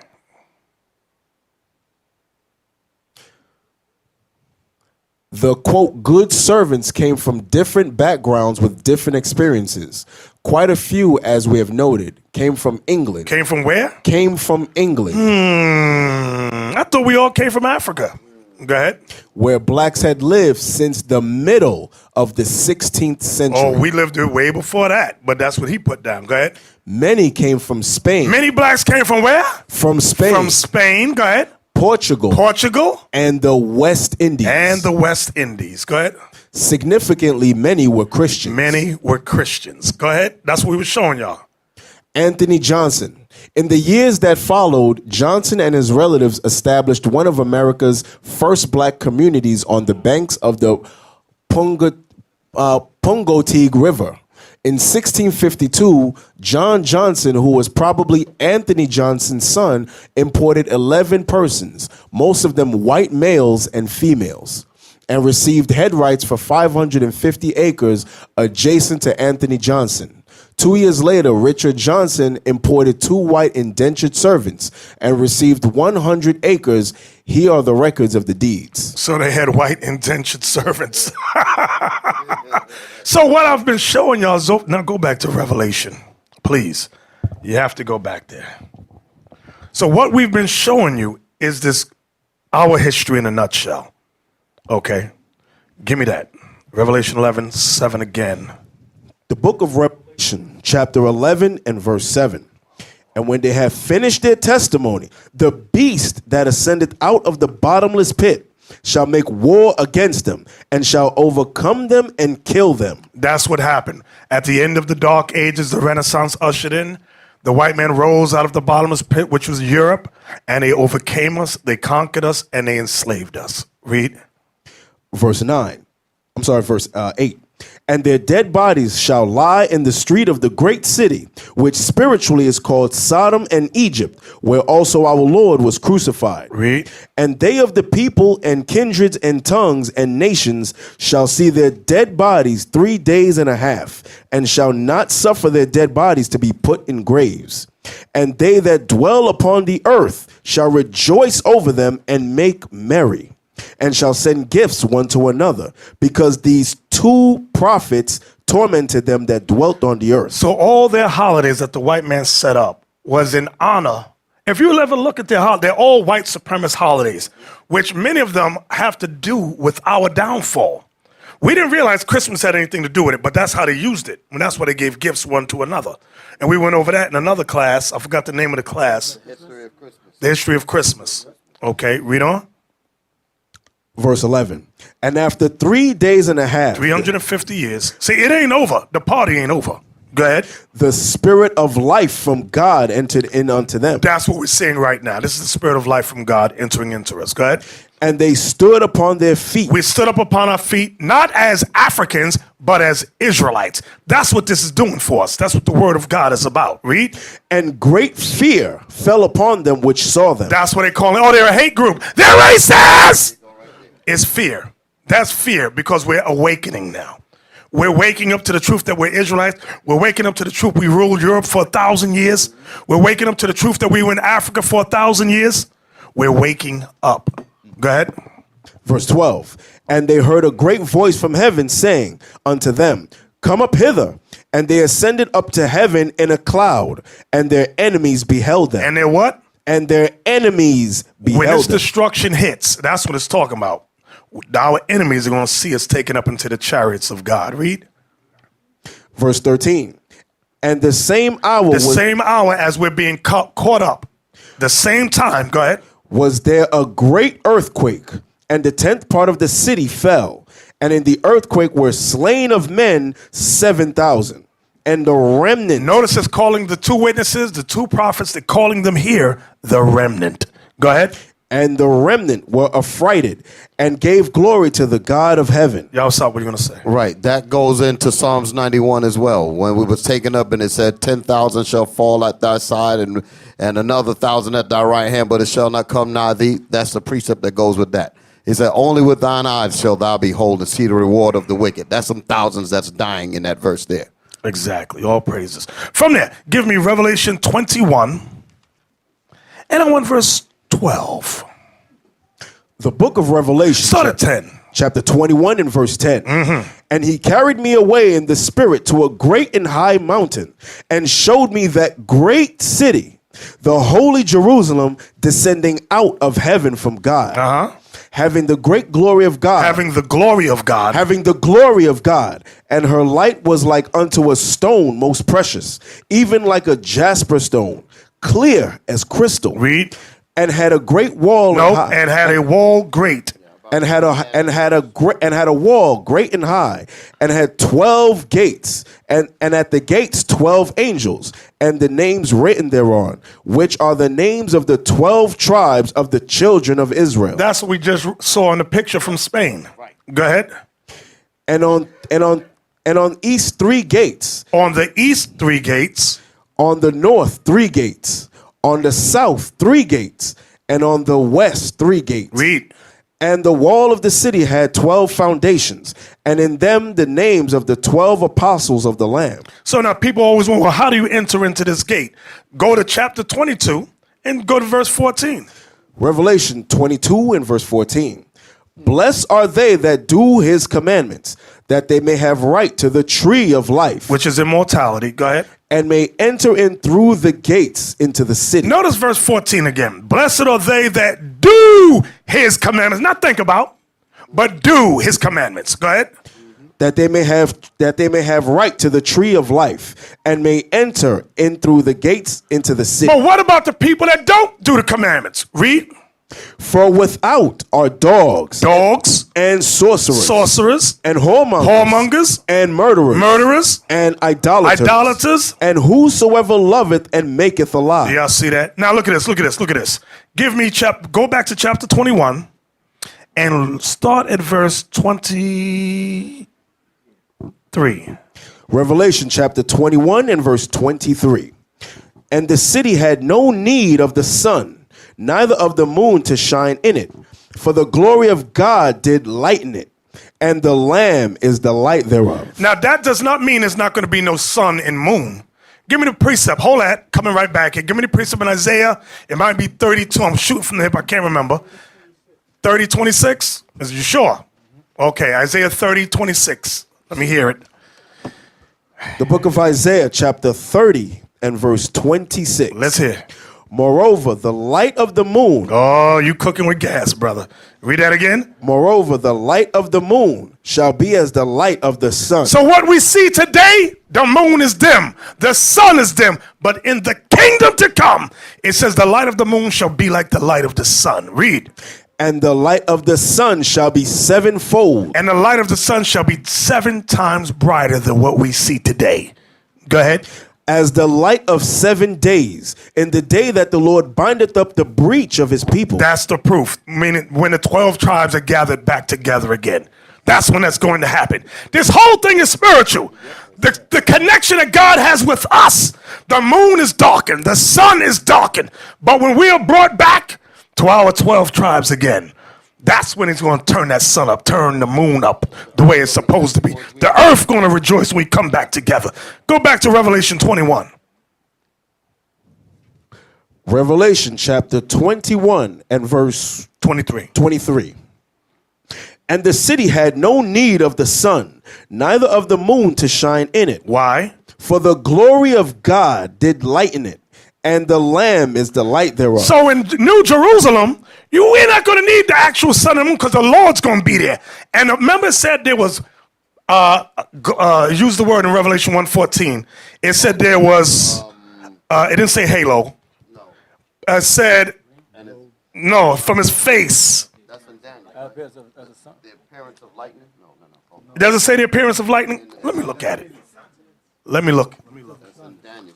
Is it in Daniel? Y'all know I'm taking a guess. Let me just look at something. That's what I'm talking about. Okay, in Daniel, where it says in his face was the appearance of lightning, meaning there was such a glow emanating from him. Like when Moses came down from the mountain, y'all remember that? It said we had to put a sheet over his face because he had a glow. So now when we go back to Revelation 21 about New Jerusalem, read again where you left off. Revelation chapter 21 verse 23. And the city had no need of the sun, neither of the moon shine in it. For the glory of God did lighten it, and the Lamb is the light thereof. Read. And the nations of them which are saved shall walk in the light of it. And the kings of the earth do bring their glory and honor unto the it. nations and the kings, when it says bring their glory, they ain't coming up in there. The things is going to be brought to the 144. I'm going to prove everything I'm saying right now. Read. Verse 25. And the gates of it shall not be shut at all by day. And so when it says the nations of them which are saved, that's talking about Israel. Okay, saved. I'm going to show you what's going to happen with the nations. Go ahead. For there shall be no night there, and they shall bring the glory and honor of the nations into it. Now the precept for that is Isaiah 60, verse 10. Let's start there. Here's the verification. Here's the proof. The book of Isaiah, chapter 60 and verse 10. And the sons of strangers shall build up thy walls, and their kings shall minister unto thee. For in my wrath I smote thee, but in my favor have I had mercy on thee. See, Christians don't like this part. And the sons of strangers shall build up thy walls, and their kings shall minister unto. That's called slavery. That's what that's called. Exactly. Read on. For in my wrath I smote thee. In his wrath he sent us into slavery. But God was angry with us, and he made us slaves on the earth. Read. But in my favor have I had mercy on thee. That's us waking up after 3 days and a half and standing upon our feet. Why? Because of Christ sacrificing himself for us. Because of what Christ did, we have opportunity to return. Read. Verse 11. Therefore thy gates shall be open continually. This is what we read in Revelation 21, verse 25. Therefore thy gates shall be open continually. Go ahead. They shall not be shut day nor night. Why? That men may bring unto thee. That men may bring unto thee. Bring unto the Israelites. Go ahead. Forces of the Gentiles. The wealth of the nations. Go ahead. And that their kings may be brought. And that their kings may be brought. Go ahead. For the nation and kingdom that will not serve thee shall perish. Yea, those nations shall be utterly wasted. So everybody talking, people stressed out about Wakanda. It's fictional. We ain't worried about that because Mount Zion, that's what we're reading about. New Jerusalem, we going to have that isolated kingdom. And all nations going to come and serve and bow before the children of Israel. They must bow. You know what's beautiful about that? Because you know you're going to get some resistance. They're not going to want to bow. That's the beautiful part about it, is to make them bend. Huh? That's going to be beautiful. See, in their arrogance, Right. I like that. their arrogance, they not only did they pass laws so that we couldn't read or write. Right. They said, listen, they're all ignorant now. We could teach them. We don't even got to change their book, the Bible. We could teach them their book the way we want it. God did that. Right. God did that thing. That's why I said the pride of thine heart hath deceived thee. He said, leave it the way it is. They ain't going to wake up. Then they said, you know what? All these artifacts they got all throughout Europe, it's a whole lot. We can't destroy all of it. Let's put it together in books. They ain't going to read this stuff. They're not going to seek out things for the Middle Ages or Jewish antiquities. They're going to focus on Afro-American history, they're going to go over there. Right. Egypt and all that, Kemet, that's where they're going to go. And they figured that they got that covered too. They said, and if they do come up, we're going to blackball them in the media. We're going to do this. We're going to put all kind of stuff together to try to malign them, put them on SPLC, do all these kind. They said they got all that. The Most High going to break through all that garbage. Exactly. And still going to get the Israelites taught. There you Ain't go. nothing you could do on this earth but follow. That's it. What verse you at? I'm at verse 11. Read. Therefore thy gates shall be open continually. They shall not be shut day nor night, that men may bring unto thee the forces of the Gentiles, and that their kings may be brought. Come on. For the nation and kingdom that will not serve thee shall perish. Yea, those nations shall be utterly wasted. Oh, that's music to my ears. Read on. So Verse- they gonna be saved, Bishop? They know they ain't going to be So they saved. ain't gonna be saved? They ain't going to be saved. Read. Verse 13. The glory of Lebanon shall come unto thee, the fir tree, the pine tree, and the box together, to beautify the place of my sanctuary. You know what they're saying? We're going to command the nations. Bring all these trees here. Bring them up to Jerusalem. Y'all going to build them walls. That's what's going on. That's what this is saying. Y'all don't realize how glorious that is. You're going to command all of this. You're going to bring in the pine tree. You're going to bring in the fir trees, and you're going to build. And if you choose not to build, you will be utterly wasted. But with spiritual power, we can waste you and raise you back up, put you back out to work. Exactly. We make your arms drop off and shrivel up. And put them back on, go back to work. Read on. And I will make the place of my feet glorious. See that? And I will make the place of my feet glorious. So the foundation of all that the nations are going to build. Go ahead. Verse 14. The sons also of them that afflicted thee shall come bending unto thee. I want you Christian apologetics out there to listen good. Y'all going to come bending unto the Israelites. You can mock, you can scoff all you want, but the prophecy says you're going to come bending unto us. And Bishop, we say apologetics on purpose. Yeah, exactly. I'll mess your name up on purpose. I don't care. Not no apologists, apologetics. Exactly. Read that again. The sons also of them that afflicted thee. But they have afflicted us. They've afflicted us physically, spiritually, and mentally in this kingdom. Go ahead. Shall come bending unto thee, and all they that despise thee And shall. because Christianity, I'm going to tell you, Christianity is racism.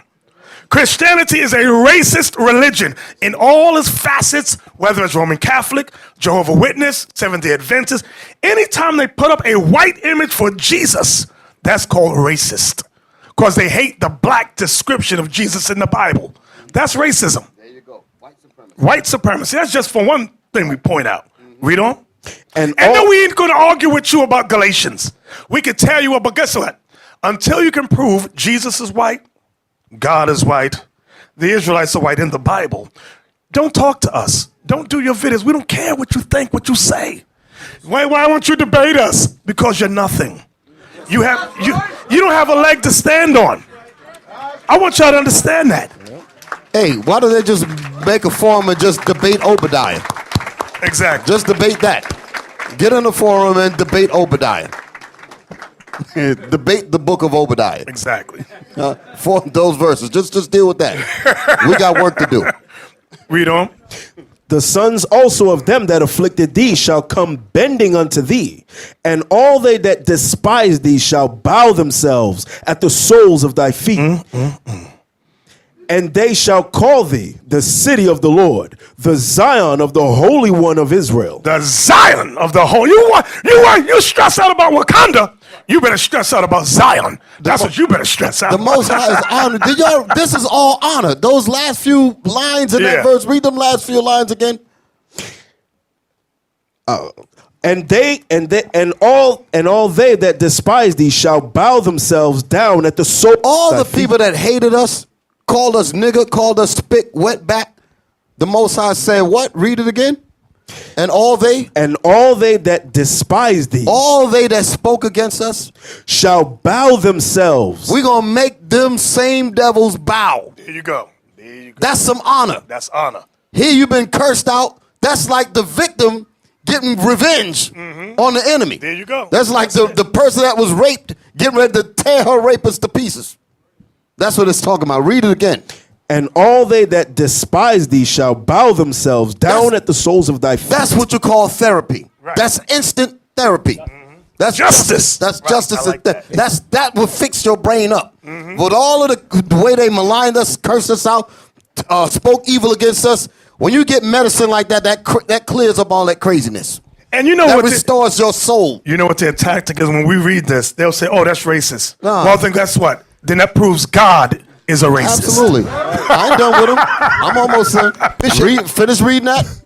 I'm going to show you about the honor. I want to talk about the honor for just a second, Bishop. Just the honor. Read that last statement again. And all they that despise thee shall bow themselves down at the soles of thy feet, and they shall call thee the city of the Lord. So not only are they going to bow, they're going to call us the city of God.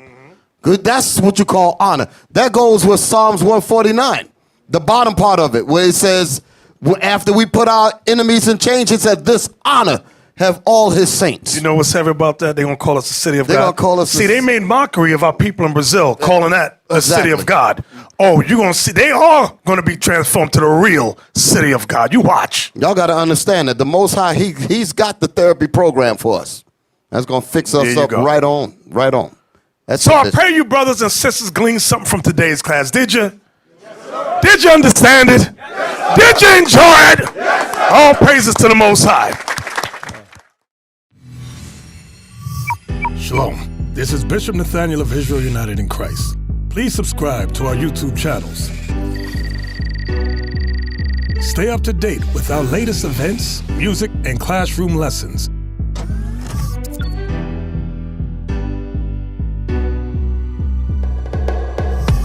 IUIC plans to continue visiting different countries where this gospel has not been preached before. IUIC needs your help in pushing this truth.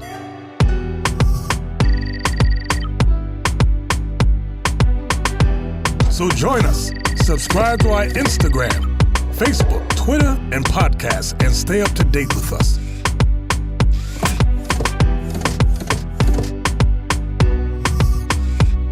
For more information, please visit www.israelunite.org.